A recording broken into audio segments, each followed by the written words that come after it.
Hi everyone, it's Sharon from Blessed to Craft Designs. Welcome back to my channel. I'm so glad you could join me today. Today is day 4 of our Christmas ornament Vlogmas. In case this might be the first video that you're watching, I'm just going to kind of recap or show you which ones we've done thus far. This one we did on day 1. This one was from day 2. This one was from day 3.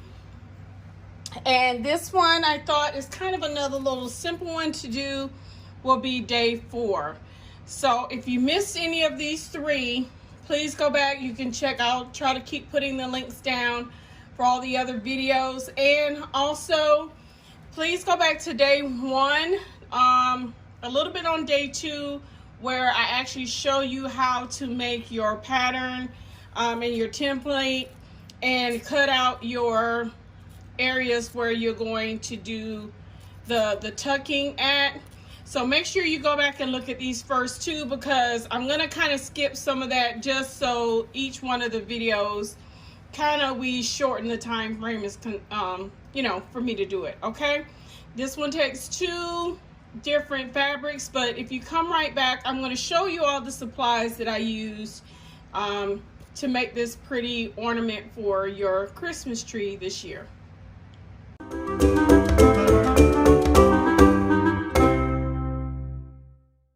Okay, so we're back. Let me show you what you're going to need to make this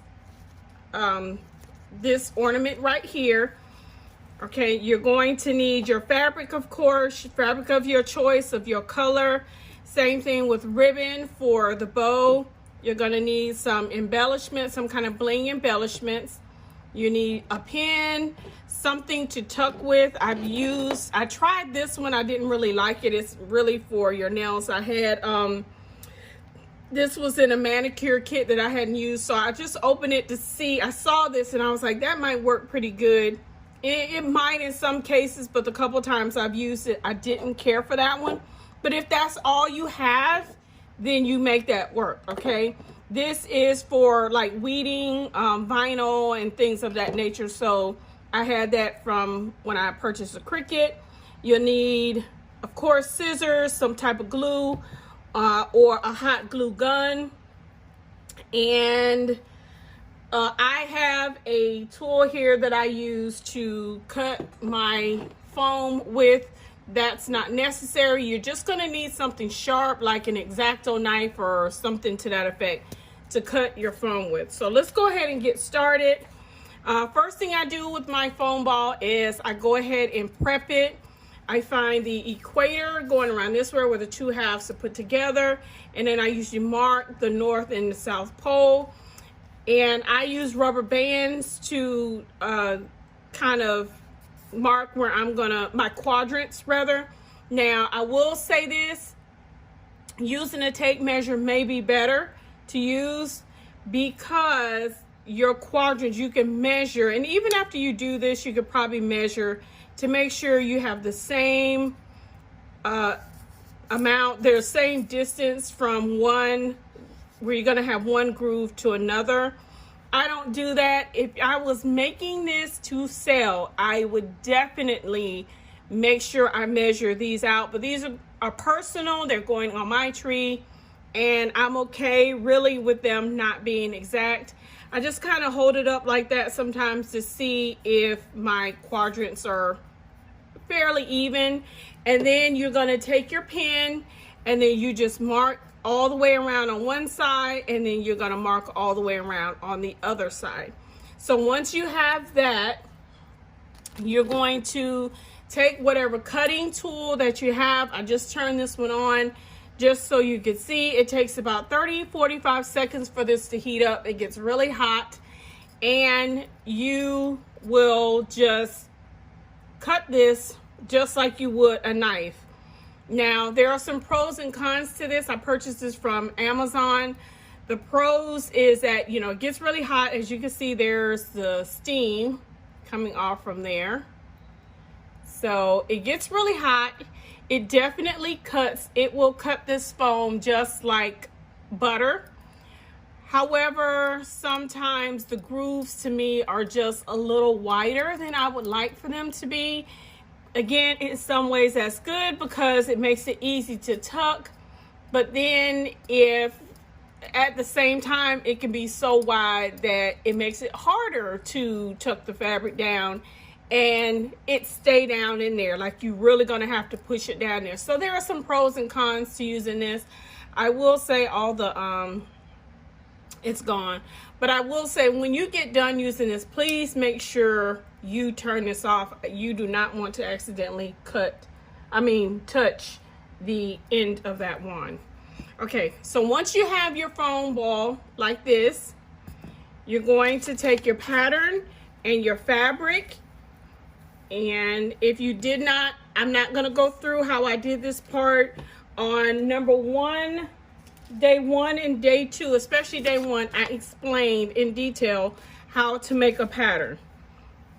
So once you have your pattern, you're going to just fold over your fabric, lay this down. I recommend pinning this, trace it around. I don't really worry about the fact that you will see the pin, the marking from where you traced it, because when you cut it out, you're gonna tuck it, you won't be able to see that, okay? So you're gonna need a total of 4 pieces, and because I didn't like the way, let me just show you, this is personal preference. You can just put this on there like that. It doesn't look too bad, but I can see that little white foam up underneath there. I particularly didn't like that. You can leave it, but I prefer to put this over that, just to me, it just brings out the shimmer in this a little bit more when you have something underneath it. Again, personal preference.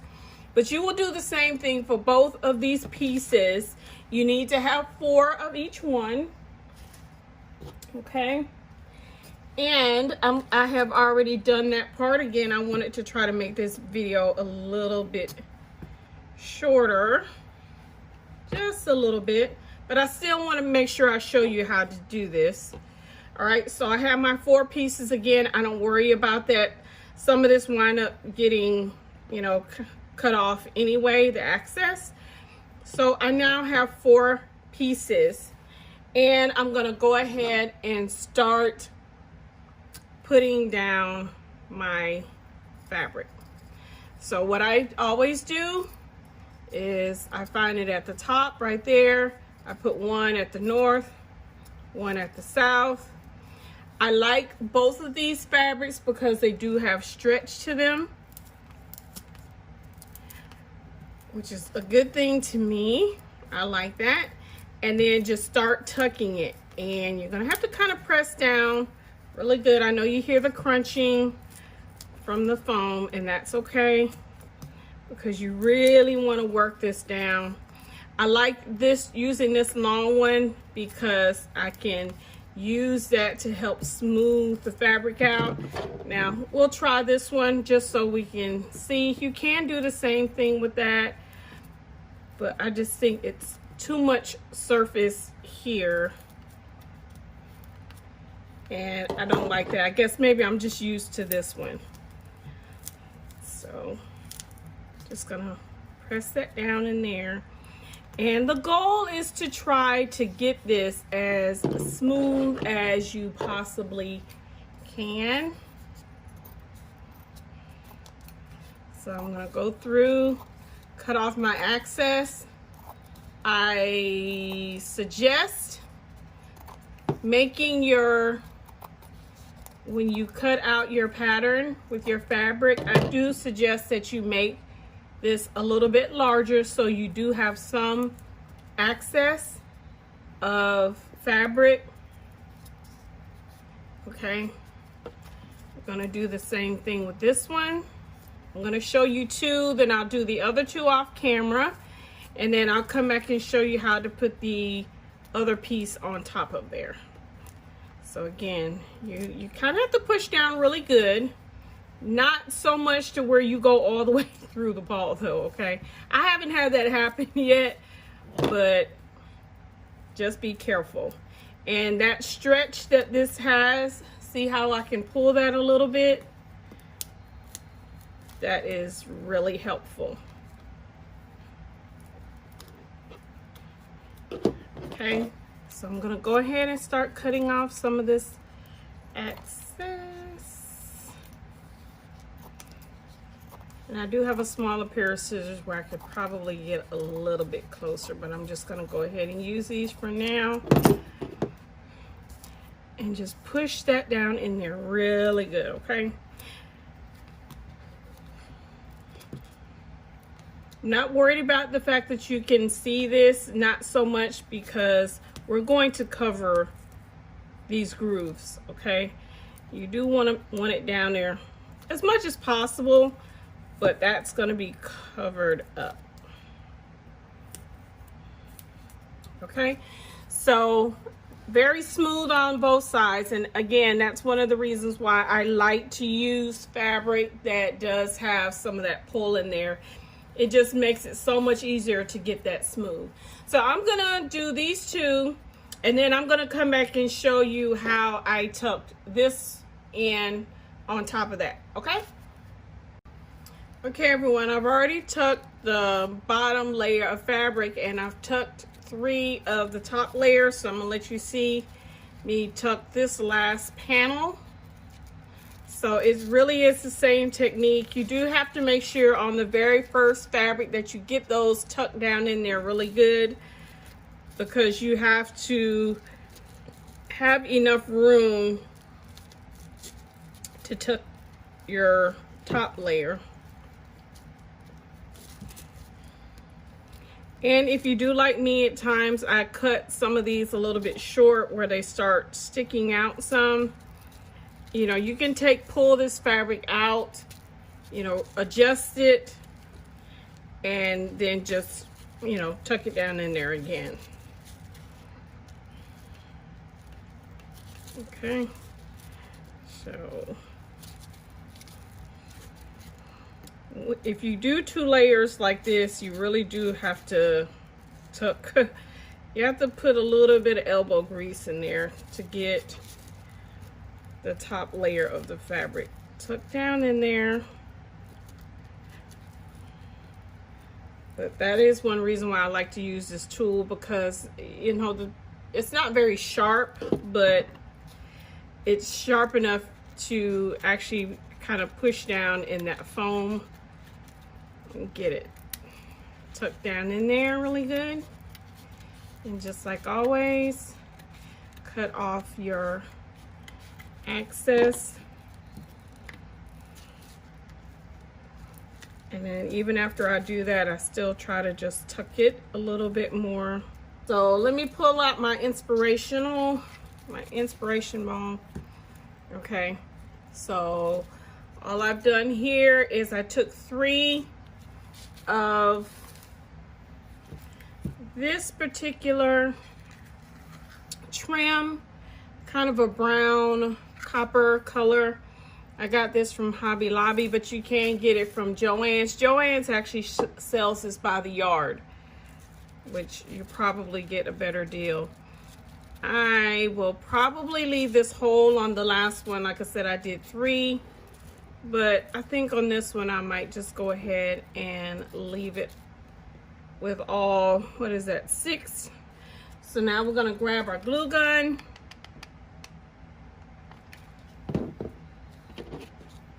And start to put this down there and just hold it a couple of seconds. And then all we do is just go right along this little, that's why I said you wouldn't really see all of this anyway where you've tucked, because your bling is going to cover this up.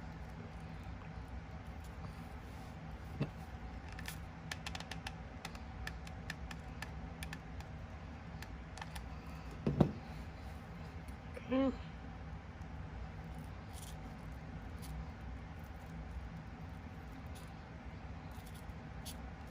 All right, we've done one side. Now I'm going to measure this side. We're going to cross over there.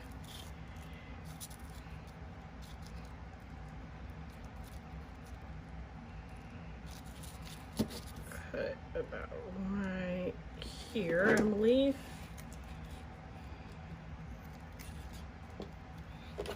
All right, I'm gonna start back at that center section.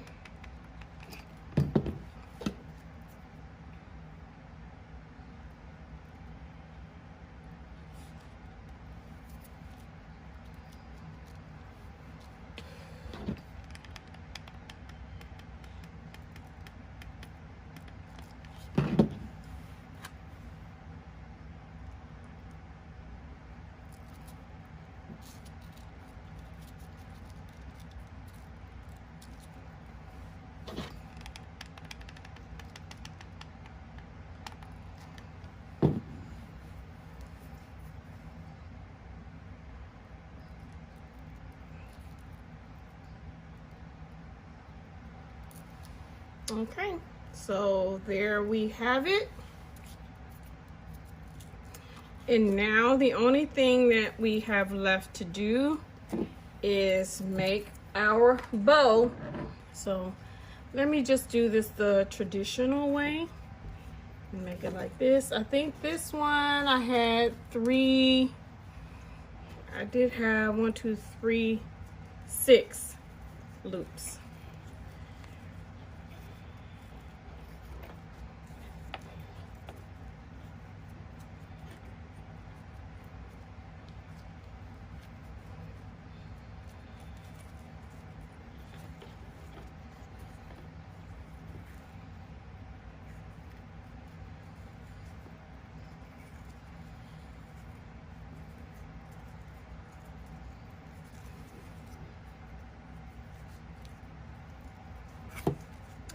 Sorry for shaking the camera, everybody.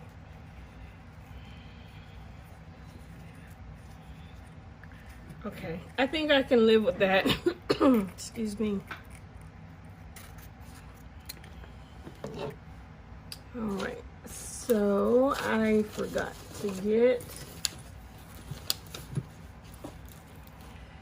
Okay, so I think I can live with this bow like this. So I just take a chenille stem. It doesn't matter to me what color because you won't be able to see it. Okay, so here is what I have for my bow. I had to fix that little one section that kept trying to turn on me. And I'm just gonna cut off the chenille stems and then tuck that down and press that down, and then cut off another little small piece.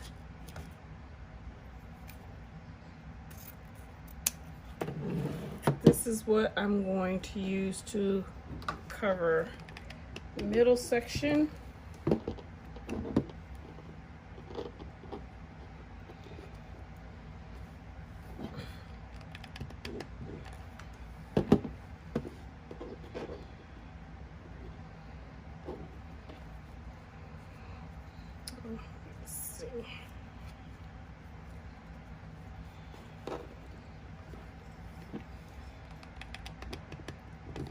Little dab of glue there to hold it on the front, and then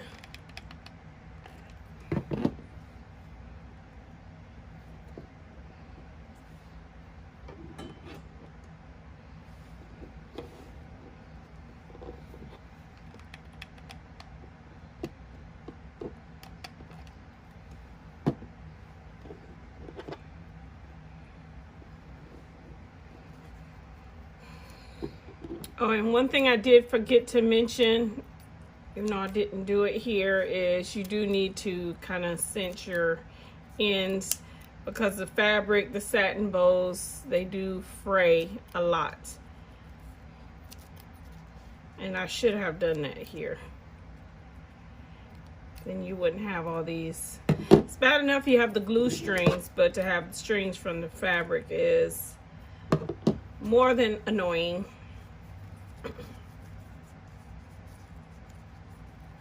Okay, so now I'll fix that. I'll fluff that up a little bit later. Bow. And I think what I may do, let's see how it looks. If I just put it like that, or I can use this as a, looks like almost a continuous piece.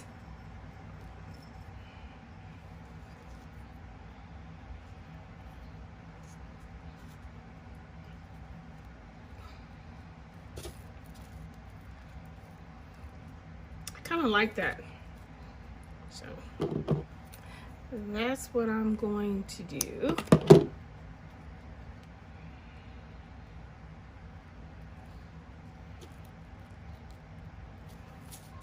Okay, so it's going to look like that. But before we do that part, we have to make our cord or our hanger. So take about 6 to 8 inches. Again, know which side you want to be the front.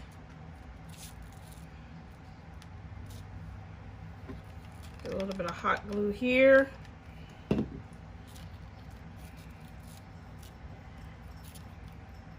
And tack that down.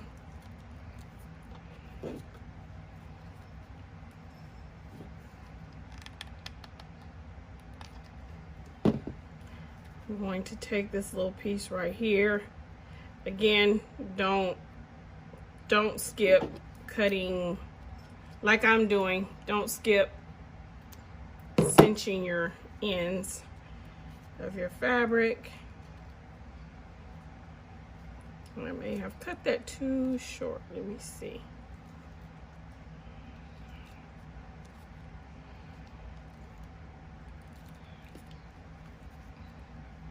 I did. It does have some stretch to it, so I think I'm going to have to stretch this out to make it work. Sorry for shaking the camera, you all. I'm trying to make sure I stay in focus here. Okay, so I did have to stretch that out. It does have some stretch to it, and when it's hot, it definitely stretches some. Okay, and then going to hot glue that right on top of there. So make sure I use a good bit of hot glue.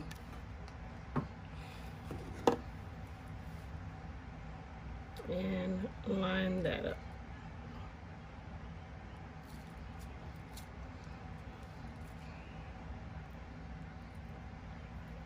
Okay, and once this dries really good, then you can, you know, go back and fluff out your bow, and then you have your hanger right there to hang it up on your tree. So I hope you guys like this one. Again, it's easy. What I have found by making these, every time I make one, I learn a little bit more, but it also gets easier. You know, I say this a lot on my channel, you know, the more you do something, then kind of the better you will get at it, because you learn from your mistakes and you learn from the parts that you got right too, you know.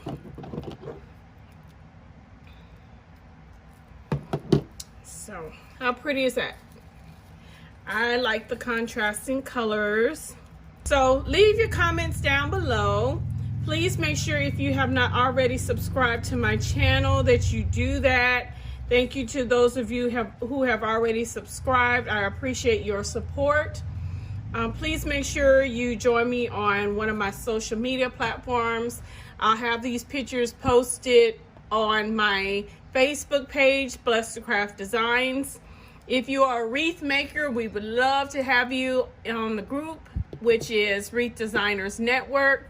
And Instagram, I will have these posted on Instagram, Blessed to Craft Designs, and also Pinterest. So several different ways that you can see, like a couple of still shots of these ornaments that may not be in this particular video. Thank you so much again for joining me today. Oh, hit the notification bell so that because this is a series, we're on day 4, and you want to make sure that you see the other ornaments that are coming. There's another one that's kind of similar to this that I'm going to work on, but there's one I'm trying to leave it for the last one because it's so pretty and there's a lot of detail, a lot of bling to that one. Absolutely gorgeous ornament. So I'm trying to save the best one for last, and you don't want to miss that. So hit the notification bell and make sure you give it a thumbs up, share to your social media platforms. I thank you again for joining me. As always, be blessed.